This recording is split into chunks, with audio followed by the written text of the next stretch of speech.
Hey guys, welcome back to my channel. Okay, so let's just start off by saying that finding your purpose isn't about waiting passively for clarity. It's about actively exploring that, committing to trying new things, committing to trying one thing and exploring that to the point where you might discover something new. It's not about waiting for something to happen. Inspiration doesn't come by accident. It comes through exploration, trying new things, learning new things, experimenting with your passions and hobbies and curiosities. We always hear of someone saying, be patient, it comes with time, your passion will arise one day. This implies that patience is a mere passivity. True patience is active.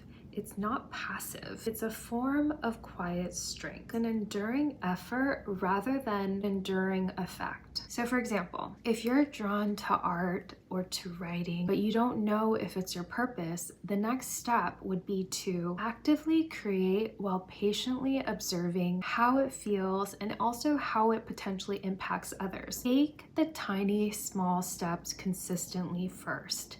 It's not about perfection. It's about taking those active steps day by day, being patient with yourself, because as you explore these new avenues of life, you will need to get the hang of becoming this new person that you're exploring.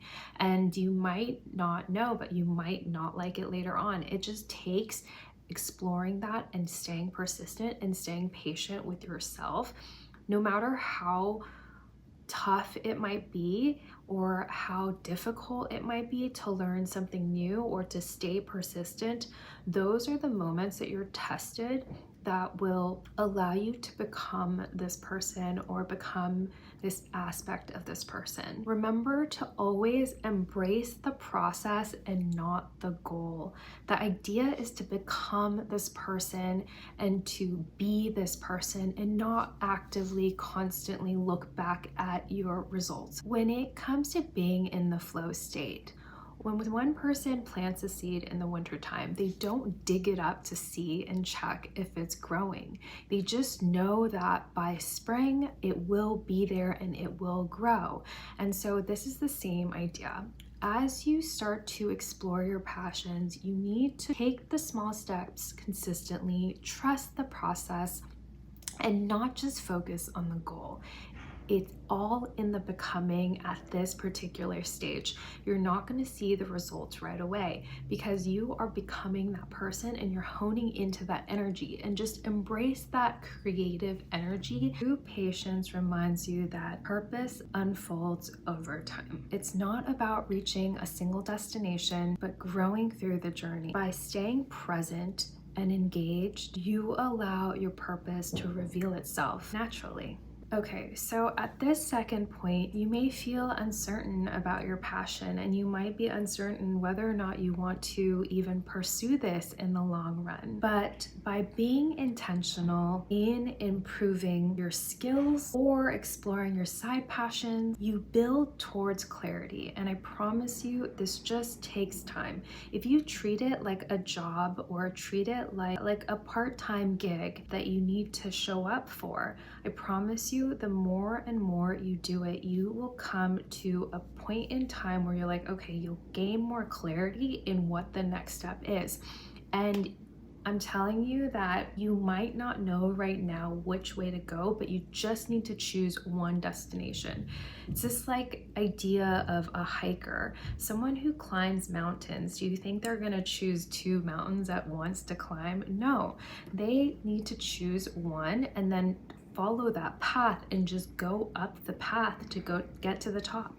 It's the same here. When you decide for yourself what choice you want to make, despite being uncertain about it, you can still make that commitment and make the choice to have that intention to move in that direction.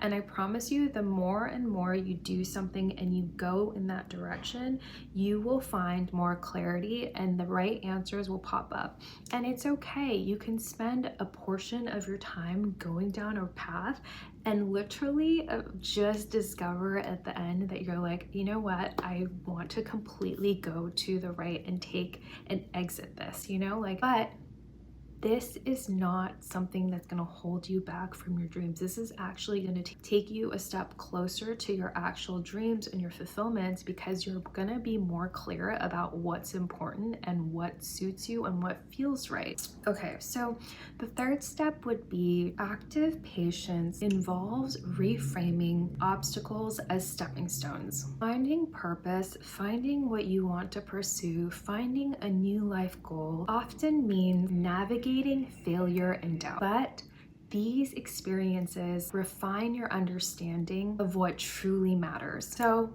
for example, if you're feeling stuck, see it as an opportunity to reflect. Don't be so hard on yourself. Ask yourself, what excites me? What drains me? And be patient with the answers as they evolve. Use challenges as growth opportunity. It's not about perfection. It's about just taking that next step. It's about just being 1% better, gaining 1% more clarity on what it is you want to pursue and what it is you would like that would allow you to feel fulfilled. It's just taking that next step and remembering that when you are sad, it means that you're living in the past. And when you are feeling anxious, you are living too far in the future. So just stay in the present and focus on who you are now and what you want to do and be committed to that. Because the more you focus on the present of what you're doing and being actively present and engaging and trying your best at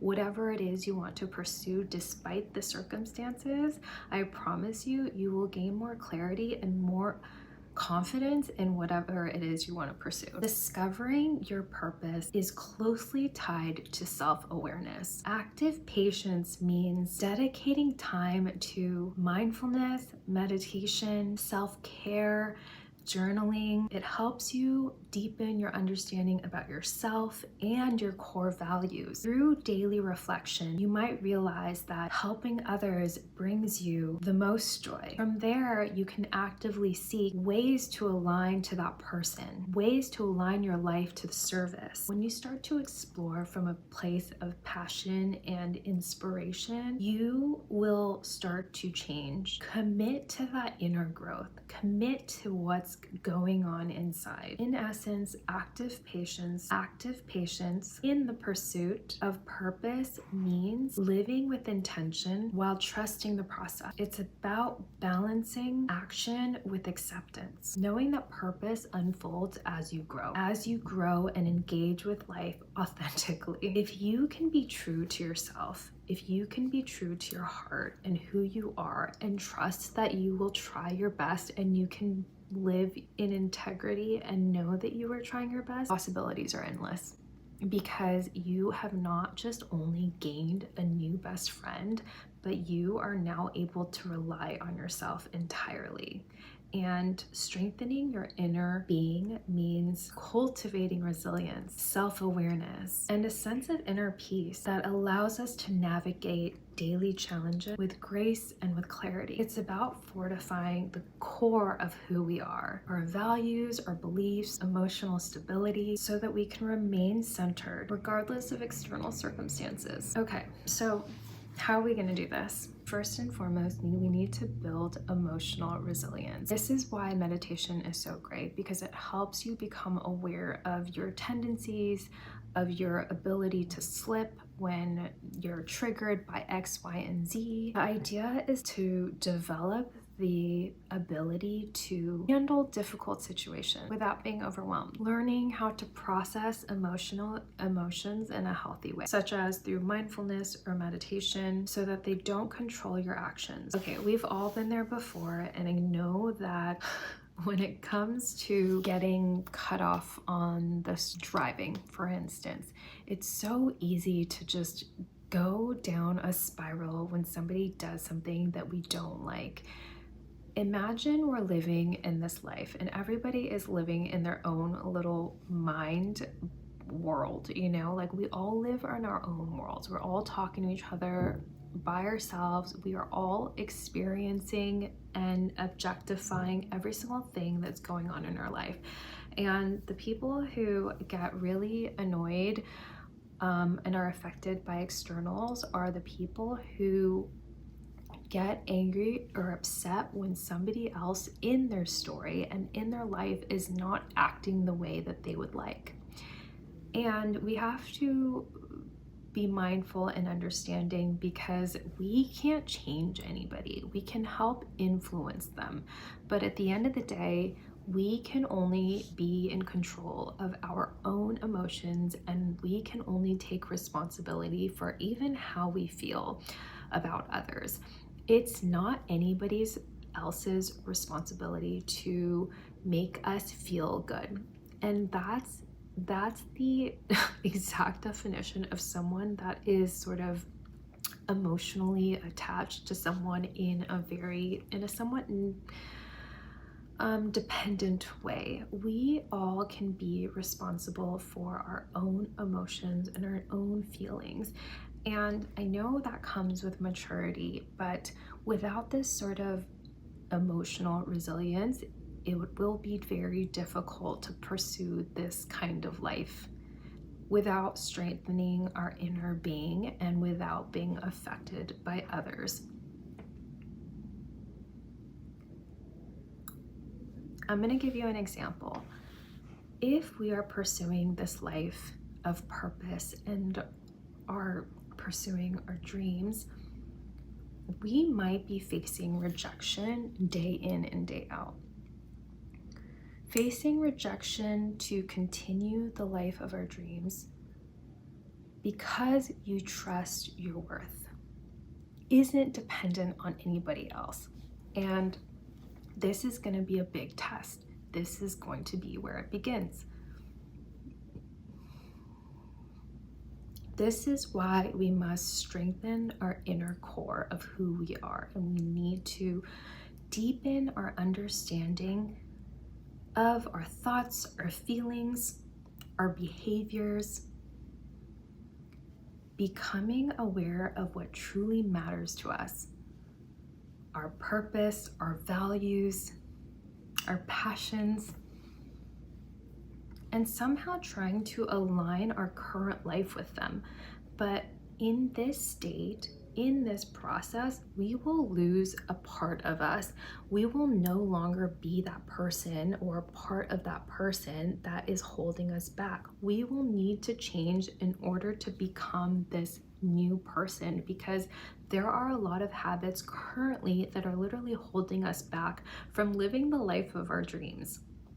And it's nobody else's responsibility but ourselves. We can easily recognize when fear or self-doubt arises and address that rather than letting it affect our future decisions. The idea is to cultivate inner peace, letting go of these attachments, external validation, because we can trust our own guts and our own being. We know ourselves so well to the point that we don't need anybody to tell us and take the responsibility. It's about practicing acceptance and being present with what is, rather than resisting or wishing for something different. For example, finding contentment in the process of growth, even when results aren't what we are anticipating, or even when results aren't immediate. We need to strengthen our connection to higher values. I wanted to say that it's about taking that next step and remembering that patience is active and it's not a slow waiting game and expecting things to just pop in, and things, whatever it is you want and whatever it is you desire, it's truly not about staying still. It's a form of quiet strength, trusting and having faith that as you pursue this, as you become this person that is going to eventually embody this thing that you want, or embody this idea of who you are expecting, that's when it'll just magically appear. Just like the idea of planting a seed. You can trust that the seed will grow. If you plant in the winter time, it will be there in the spring. So anywho, I hope you guys enjoyed that, and I will see you guys in the next video. Mwah.